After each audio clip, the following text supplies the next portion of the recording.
this moth hummingbird that is not afraid of me. I'm right by this hummingbird, and it has been coming to this flower for almost these petunias for almost for what month now.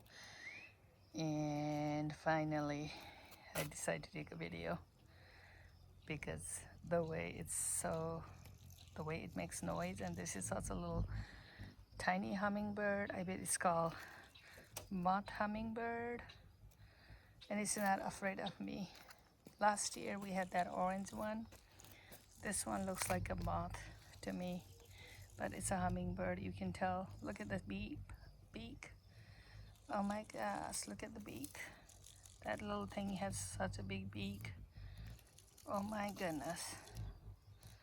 That little thing has, that's the only reason I thought that was a hummingbird when I saw the beak. And when it flies, it makes a lot of noise. Look at that. Oh my goodness. It's not, maybe it doesn't see. Where are you? I'm like so surprised how big you little thing you have.